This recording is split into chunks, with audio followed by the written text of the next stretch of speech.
The story begins in a quiet suburban neighborhood, the kind of place where every lawn is manicured to the inch, every mailbox looks like it came from the same catalog, and the houses all mirror one another, with slight variations in siding color and porch style. It was the kind of neighborhood where conformity was not only expected, it was enforced by the ever-watchful eyes of the Homeowners Association. For years, the HOA kept the community neat, uniform, and free from anything that might be considered out of place.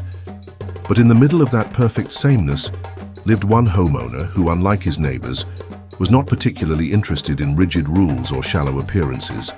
He lived a comfortable life, minded his own business, and enjoyed small, harmless projects in his backyard.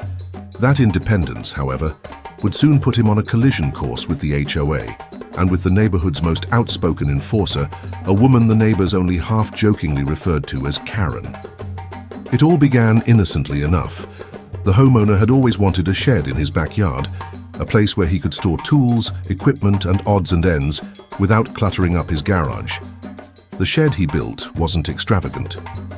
It was simple, functional, and made with his own hands on weekends, each plank carefully measured and nailed into place. To him, it wasn't just a structure, it was a symbol of independence, a little corner of his property where he could build, tinker, and escape the suffocating uniformity of the neighborhood. At first, it didn't draw much attention.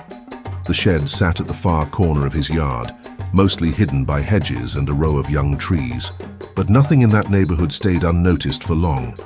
Karen, who lived 2 doors down, had made it her life's mission to monitor every property within eyesight. She was the type who measured the height of her neighbor's grass, who filed written complaints if someone left their trash bin out too long, and who seemed to believe that the HOA's rules existed solely for her to enforce.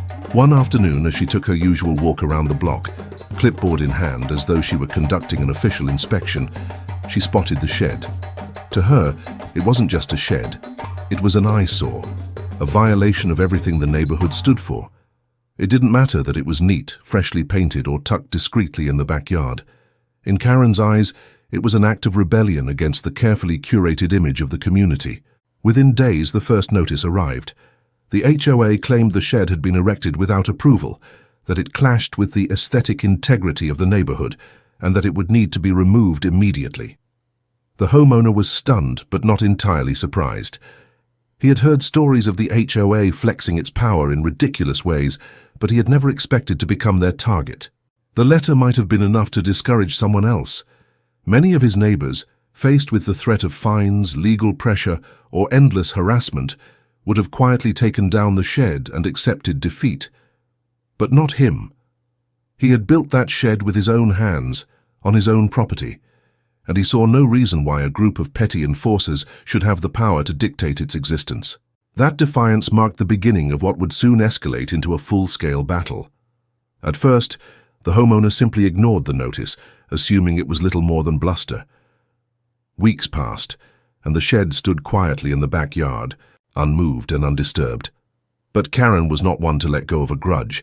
With every day the shed remained, her indignation grew louder. She complained at HOA meetings. She circulated photos of the shed among neighbors, trying to rally them against him. And she filed a second complaint, then a third, each more aggressive than the last. By the time summer rolled around, the HOA had delivered an ultimatum. Remove the shed or face escalating fines and potential legal action. For most people, this would have been the breaking point. But instead of giving in, the homeowner made a decision that would transform the shed from a simple backyard structure into the most infamous landmark in the neighborhood. If they thought the shed was an eyesore now, he reasoned, then he would make it an eyesore they could never forget. The plan came to him one evening as he stood in the backyard staring at the plain wooden walls of the shed. What if, instead of hiding it, he made it impossible to ignore? What if he turned it into the boldest, brightest statement of defiance the HOA had ever seen? The next weekend he bought several gallons of paint, the loudest, most unapologetic color he could find. Neon pink. It wasn't subtle, it wasn't tasteful, it was electric, almost glowing, the kind of pink that hurt your eyes if you stared too long. And with slow, deliberate strokes he began covering the shed in it, one board at a time, until the entire structure radiated like a beacon in the otherwise beige, muted neighborhood. When the paint dried, the shed looked less like a backyard storage unit and more like an art installation dropped from another planet. It clashed violently with the surroundings. It screamed for attention. It was, without question, everything the HOA despised. The effect on the neighborhood was immediate. Within hours of the shed's transformation, people stopped in their tracks when walking past. Some laughed. Some shook their heads in disbelief. Some even took photos to share with friends, unable to believe what they were seeing. But no one reacted as strongly as Karen. From her kitchen window, she could see the neon pink shed glaring at her like a personal insult. To her, it wasn't just ugly. It was defiance painted across the backyard in fluorescent strokes, and she wasn't about to let it slide. Over the next several weeks, the HOA's war against the shed intensified. Fines began piling up, letters grew more aggressive, and the threats became more serious. But the homeowner remained unmoved. He paid no fines, ignored the letters, and went about his life with the shed shining proudly in his backyard. What he didn't realize at the time was that the shed was no longer just his battle. Neighbors began to take sides. Some quietly admired his refusal to back down, whispering about how refreshing it was to see someone stand up to the HOA. Others, fearful of repercussions, aligned themselves with Karen, nodding along with her tirades about property values and community standards. The neighborhood, once a quiet, uniform place, was now divided, and all of it revolved around a shed that, only months earlier, no one had cared about. As summer faded into autumn, the tension reached a boiling point. Karen began lobbying the HOA to pursue legal action. She organized a petition demanding the shed's removal, knocking on doors and insisting that neighbors sign. But the homeowner, fully aware of her efforts, only dug in deeper. If they wanted a fight, he was ready to give them one. The neon pink shed stood as a monument to that defiance, glowing brighter than ever against the dull uniform backdrop of the neighborhood. And though the battle had only just begun, it was already clear. This was no longer about a shed.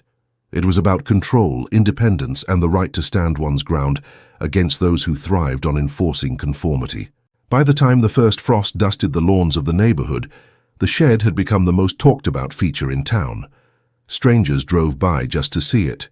Social media posts about the neon pink shed began circulating, drawing laughter, outrage, and admiration in equal measure. And Karen, seething from her window, realized that what she had once considered a simple violation had now become a spectacle she was determined to end, no matter how far she had to go. The shed, now coated in unapologetic neon pink, did more than simply stand out. It transformed into a symbol of defiance. By the time the first rays of morning sunlight hit the small structure, the paint reflected back like a beacon, almost glowing in the early haze. Neighbors who passed by on their morning walk stopped, stunned, staring at what had once been just another small wooden shed tucked against a fence. Now it looked like something out of a pop art exhibit, screaming its presence to anyone who dared to glance its way. The homeowner hadn't just painted it pink.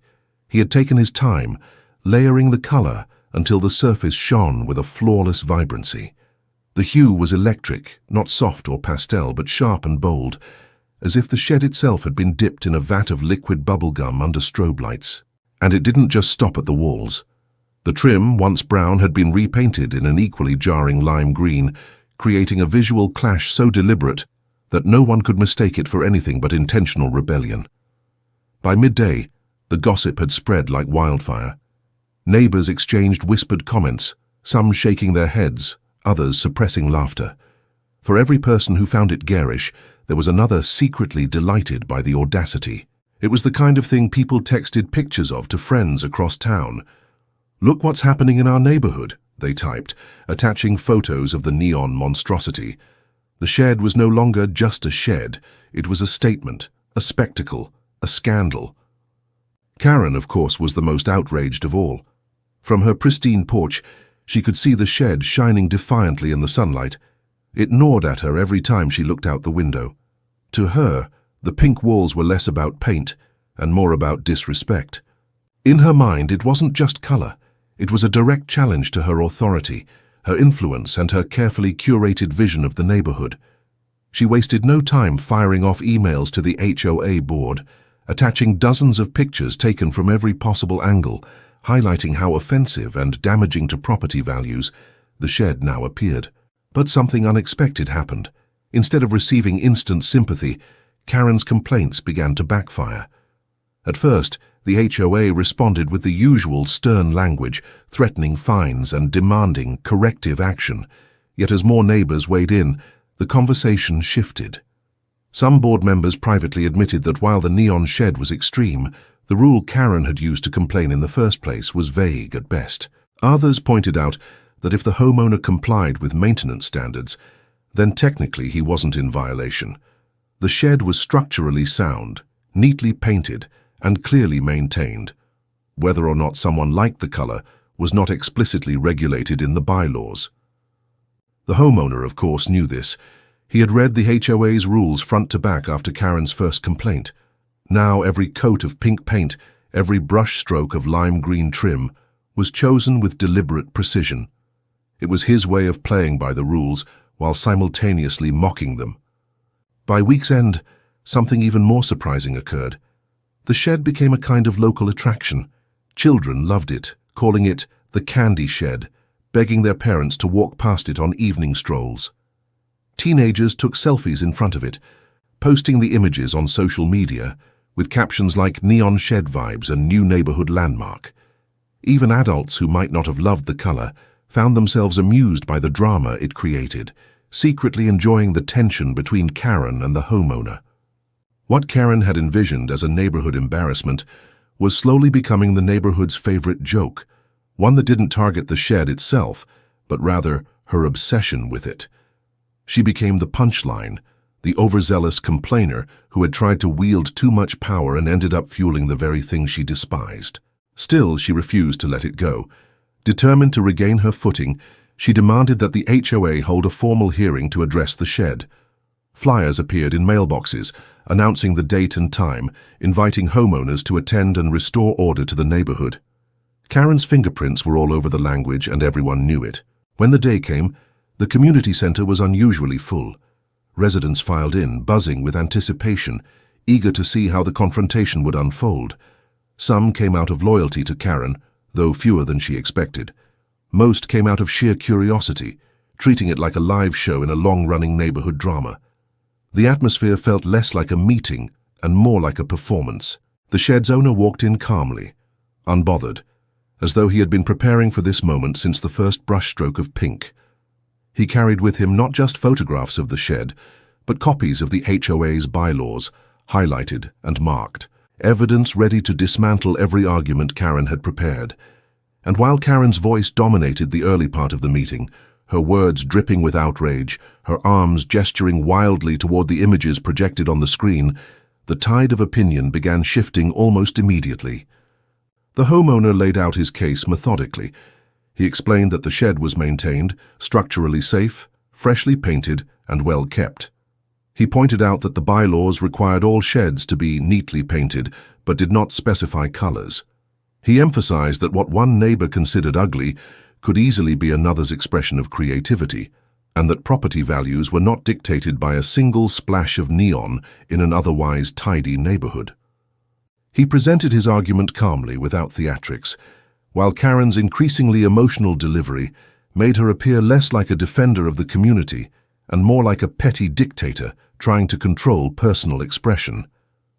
By the end of the night, the audience was clearly swayed. The HOA board, caught between Karen's relentless pressure and the homeowner's airtight logic, chose to table the discussion rather than enforce immediate penalties.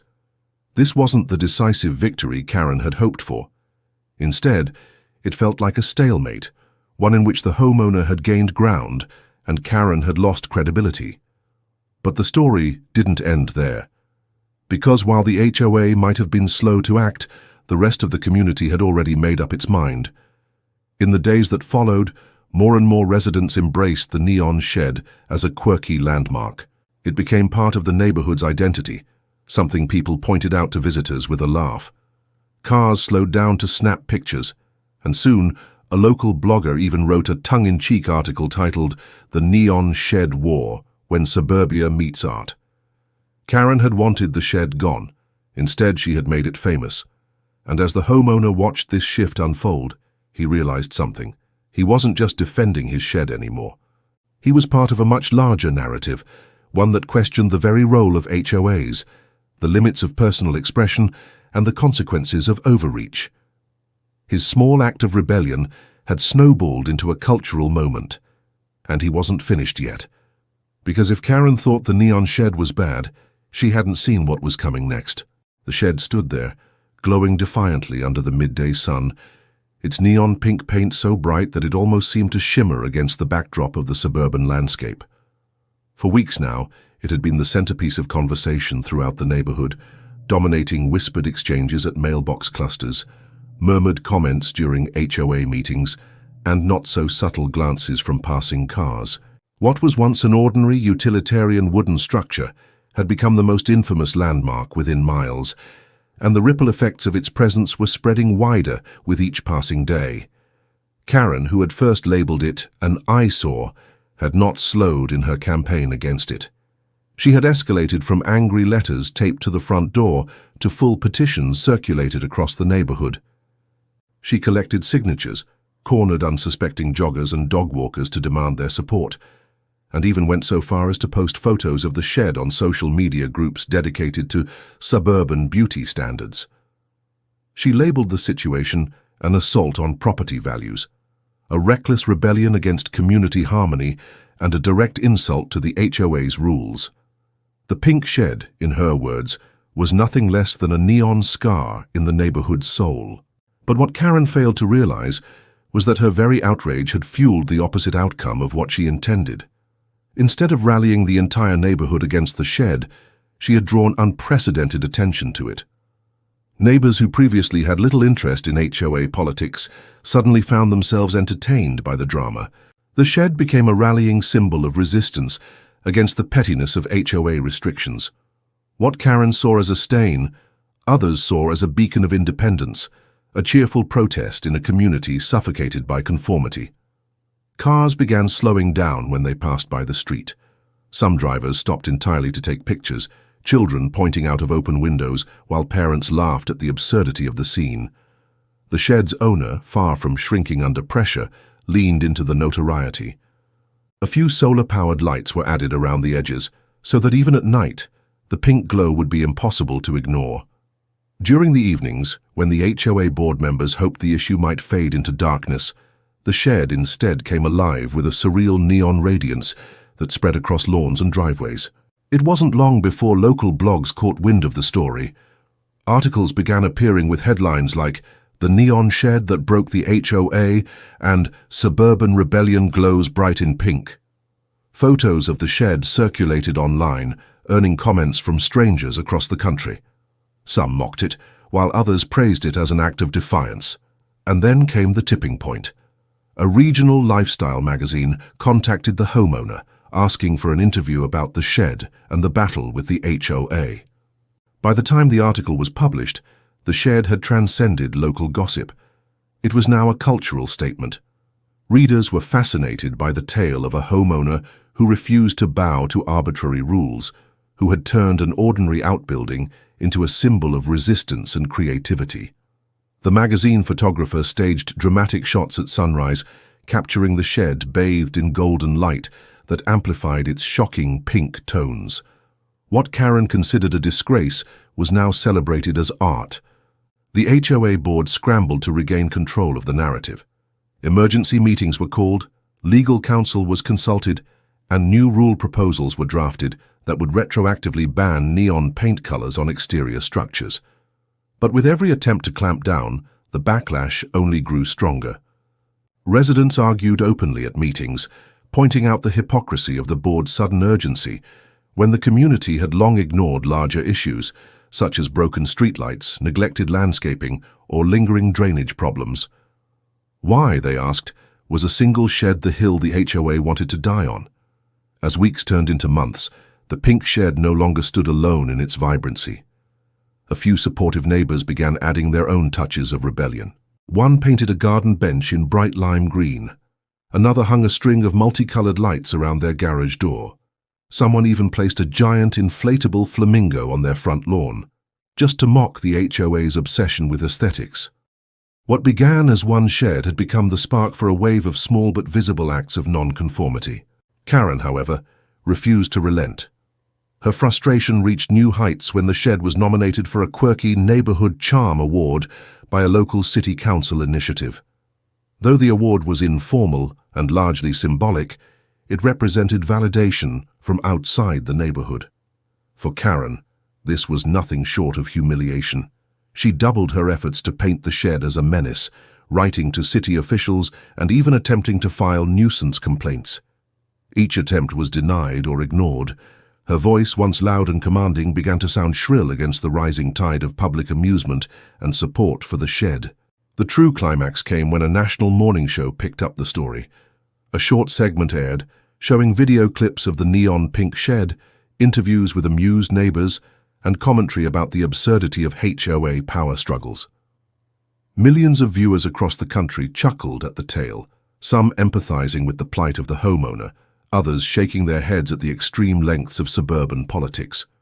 Overnight, the shed became a national joke, but also a national symbol. The pink paint, once seen as garish, was now celebrated as bold and unapologetic. The homeowner, meanwhile, found themselves in a strange new position. What started as a simple act of defiance had blossomed into something much bigger. They were invited to speak at community forums about restrictive HOAs, asked to write op-eds about the balance between individuality and conformity, and even approached by local businesses who wanted to sponsor their next creative project.